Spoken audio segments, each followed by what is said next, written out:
Hello, it's relatively early for me to be doing one of these, but I just got back from the February 2nd City Council meeting. And the absolute best kind of meetings that we can have, City Council, are meetings where I get home early enough that I can spend some time with Anastasia before she goes to sleep. Hey, pretty girl? Yeah. Just wanted to get, wasn't a whole lot obviously at the City Council meeting, a couple issues that we discussed. Just wanted to get you up to date on that.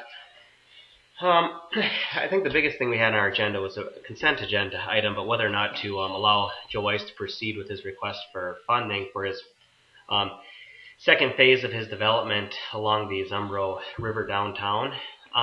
The interesting thing about that was that we had this in the committee of the whole, and we had appeared to vote this down a week ago, but there was a switch in the votes at the last minute, so we allowed it to go forward to the meeting tonight, but it ended up not passing. And this was actually the first 4-3 vote that I've been a part of on this council, and it's interesting from my standpoint that this probably would have passed 4-3, and instead it was voted down 4-3, and that was a direct result of what you, the voter, did in the last election.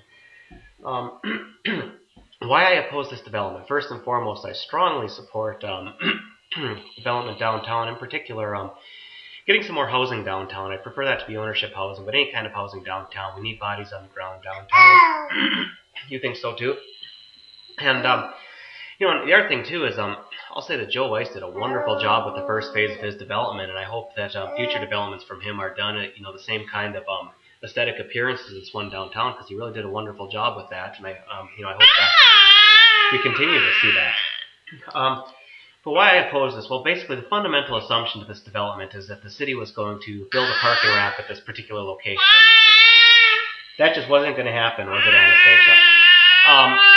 The parking ramp would cost on the order of $4 million in this particular location. It wasn't going to effectively serve anywhere else.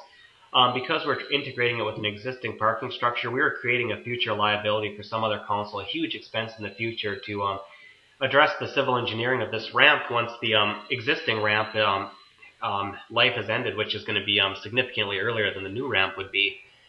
So we had that. And this is also a $4 million investment we want to put in the right location. This was not the recommended location to put a ramp like this. I concur with that recommendation. This is not the appropriate place. And because this ramp would effectively only serve this one development, what we're looking at is like a $4 million subsidy for 64 rental units. That works out to be $62,500 subsidy per rental unit, and that's not how I want our tax dollars to be spent.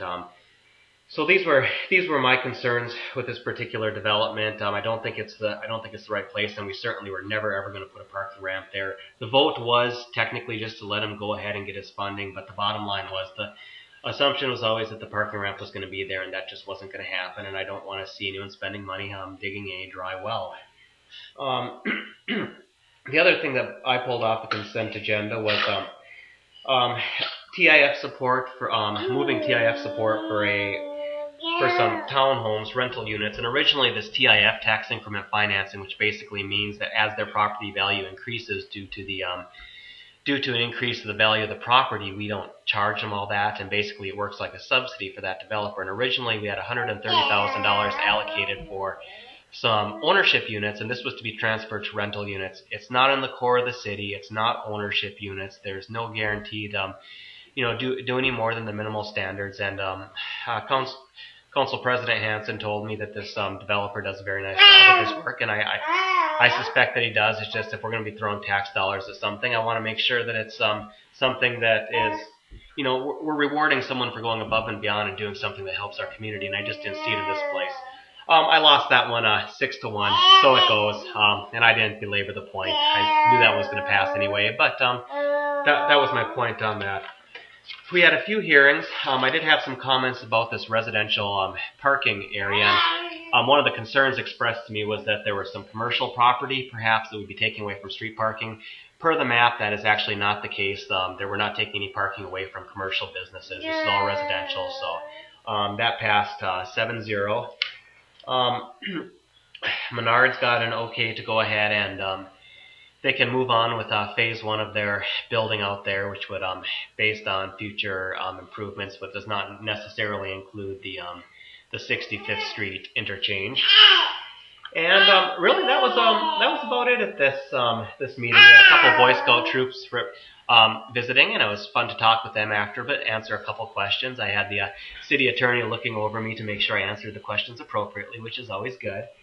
But you know what? I'm not going to spend too much time here because I've got this beautiful little girl, and I'm just going to go play with her before she gets too tired and goes to sleep. So hope you enjoyed the video. Forward it on to everyone, and you know, just go ahead and subscribe, and I'll keep these coming.